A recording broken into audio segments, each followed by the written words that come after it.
माचिस कितना लंबा है, क्या बताएंगे? तो इसको हम लोग कैसे मापेंगे? देखो अंगुली से माप रहे हैं, देखिए 2 1 3 अंगुली।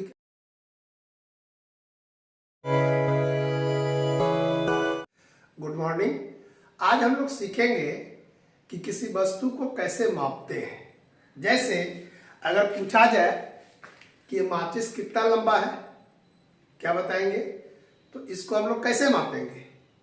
देखो अंगुली से माप रहे हैं, देखिए 2 1 3 अंगुली का है, लंबाई कितना है? 3 अंगुली।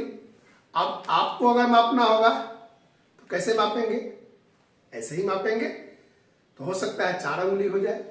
ठीक इसी तरह अगर पूछे कि बैटरी कितना लंबा है, तो इसको भी अंगुली से नाप के बता रहे हैं। अब अगर ये कहें ये क्या है, गम का डब्बा है, ये कितना लंबा है, तो ये अंगुली से फिर इसको माप रहे हैं इस तरह 4 4 8। और कैसे माप सकते हैं? देखिए बित्ता से माप सकते हैं, लेकिन एक बित्ता से क्या है, छोटा है। अब इस पेंसिल की लंबाई कितनी है, ये हुआ, तो ये भी कम हो गया। अंगुली से माप रहे हैं ऐसे 4 4 8 तो 10। अगर बड़ा जैसे इस बोर्ड को मापना हो तो बित्ता से भी मापेंगे ऐसे करके, और हाथ से भी मापेंगे, एक हाथ ऐसे। अगर बड़ा लंबाई रहता है तो कदम से मापते हैं। लेकिन ये सब लंबाई क्या होगा, अलग अलग आएगा। क्यों? क्योंकि किसी का बित्ता बड़ा है, किसी का अंगुली मोटा है, किसी का पतला है, तो एक जैसा कैसे आएगा? तो इसी को हम लोग सीखेंगे कि एक जैसा माप कैसे होगा और कैसे मापेंगे। जैसे देखो बोर्ड पर ये लाइन है, इसको माप के बताना है कितना है। तो देखिए अभी हम लोग मापते तो कितना होता, 4 अंगुली, ये 3 अंगुली, ये 4 1 5 अंगुली, देखिए 4 4 8 और 2 10 अंगुली। तो ऐसे मापेंगे। अब फिर दूसरे को मापने के लिए कहेंगे तो उसका अलग अलग आएगा। तो एक जैसा कैसे होगा? तो देखा होगा कि औजार बॉक्स या इंस्ट्रूमेंट बॉक्स जिसको कहते हैं, कि इंची बॉक्स में इस तरह का एक स्केल मिलता है, देखे हैं, याद आया ना? इस स्केल से मापते हैं। एक इससे भी बड़ा देखिए ऐसा है, देखिए यही। तो इससे क्या है, ये छोटा है और ये बड़ा है। ऐसा ही स्केल कपड़ा के दुकान पर भी होता है, लोहा का। तो वो कितना बड़ा होता है, वो इतना बड़ा होगा। अब कितना बड़ा होगा कैसे जानेंगे? तो देखिए इसमें पहले छोटा वाला को देखिए, यहां पर 0 लिखा हुआ है, देखिए यहां 0, और 1 2 3 4 5 यहां 15 तक। और इस बड़ा वाला में 0 लिखा हुआ है और 30 तक। तो क्या है 30? तो देखिए इसको जब 0 पढ़ रहे हैं और यहां से 1 आए तो इतना दूरी को, इतना लंबाई को बोलेंगे 1 सेंटीमीटर। कितना कहेंगे? 1 सेंटीमीटर। तो इसका मतलब कि ये जो है स्केल, ये है लास्ट में कितना है, 30। तो ये 30 सेंटीमीटर का है। और ये छोटा वाला, ये यहां पर देखिए अंत में लिखा हुआ है 15, तो ये 15 सेंटीमीटर का है। समझ गए? ये छोटा वाला कितना का है, 15 का, और ये है 30 सेंटीमीटर का। अब इससे मापेंगे कैसे? तो जैसे इस रेखा को मापना है तो इसको 0 जहां है, 0 है, उसको एक छोर पर रखेंगे ऐसे, और देखेंगे कि इसका अंतिम छोर किसके सामने है। तो यहां पर देखिए जब शुरू में रख रहे हैं तो यहां 0 है और यहां पर 7 है। तो इस रेखा का लंबाई हो जाएगा, लिखेंगे 7 सेंटीमीटर। समझ गए? इसको लिखते हैं सेमी, और पूरा लिखेंगे तो सेंटीमीटर। आई बात समझ में? अब ऐसे ही इसको मापेंगे। तो देखिए माप रहे हैं, ए देखिए शुरू में रखेंगे, कहां रखेंगे, जहां 0 है वहां रखेंगे इसका पहला छोर। अब उसके बाद देखेंगे अंतिम छोर, देखिए अंतिम छोर पर क्या है, 5 है, तो ये हो जाएगा 5 सेंटीमीटर ऐसे। फिर इसको मापिए। अब इस स्केल से मापे, अब इस बड़ा स्केल से मापते हैं, क्या अंतर आएगा? क्या नहीं आएगा। देखिए इसको मापे, देखिए 0 और यहां भी 7 आया, और यहां देखिए 0 और 5, यहां भी 5 आया। यहां से देखिए 0 से ये 10 है तो लिखेंगे 10 सेंटीमीटर, और इसको मापेंगे तो देखिए ये है 20 सेंटीमीटर का। तो देखिए यहां पर हम लोग क्या देखे कि इस छोटा वाला स्केल से इसको मापे, इसको मापे, इसको मापे, क्योंकि इससे ये छोटा है। अब इससे बड़ा है कौन?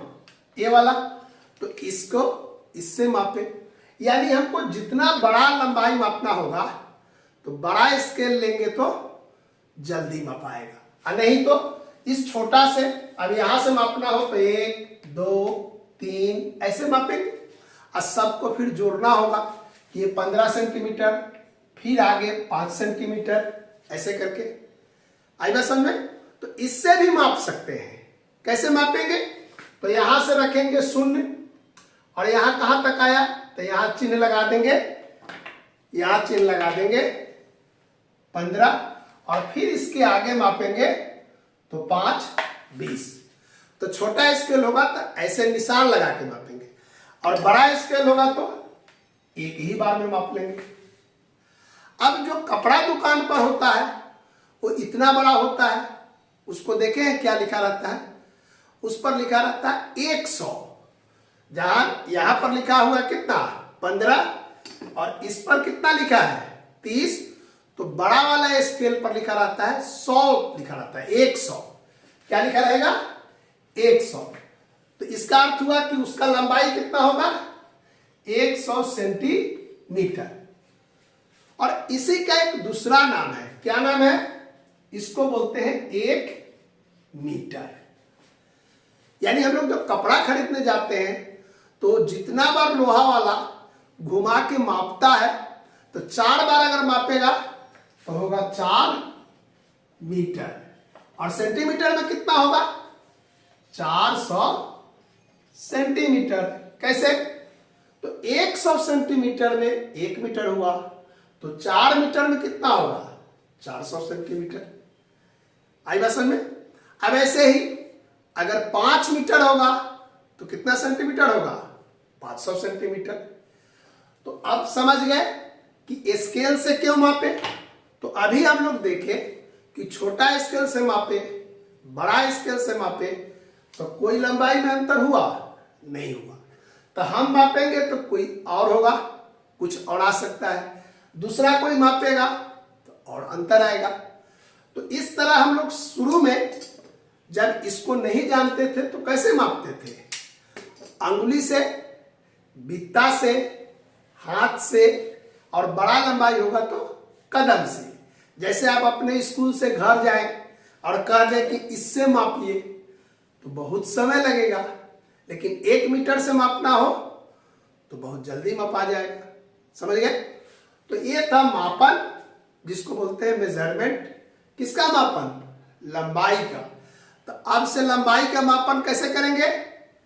लंबाई का मापन करेंगे स्केल से, और उसको लिखेंगे कैसे? सेंटीमीटर में। और जब 100 सेंटीमीटर हो जाएगा तो उसको लिख देंगे 1 मीटर। आ गई बात समझ में? तो इसी तरह कुछ अन्य चीजों का माप आप कीजिएगा। यहां देखिए शुरू में जो है 0 के सामने इस छोर को रखे, और देखिए ये डब्बा है 17 सेंटीमीटर, और इसका चौड़ाई कितना है? देखिए इधर से मापेंगे तो ये है 9 सेंटीमीटर। तब डब्बा को माप सकते हैं। ऐसे ही अगर इस माचिस की लंबाई कहा जाए, कितना था? बोलिए 3 अंगुली था, लेकिन इससे मापिए तो देखिए इससे माप रहे हैं, ये 0 के सामने रखे तो ये 5 सेंटीमीटर का है। ऐसे ही इस पेंसिल को मापिए, देखिए इससे ये बड़ा पेंसिल है तो इस स्केल से मापेंगे, देखिए ये 17 सेंटीमीटर का पेंसिल है। इसको बोलते हैं मापक, और जिससे मापते हैं उसको बोलते हैं, जो ये सेंटीमीटर है इसको बोलेंगे लंबाई का मात्रक है। समझ गए। अगले दिन बताएंगे कि हम लोग बाजार में सामान जो लेते हैं, वजन लेते हैं ना तराजू से, उसको कैसे मापते हैं। तो आज इतना ही रखते हैं, अगले दिन हम लोग सीखेंगे वजन मापना। ठीक है, थैंक यू।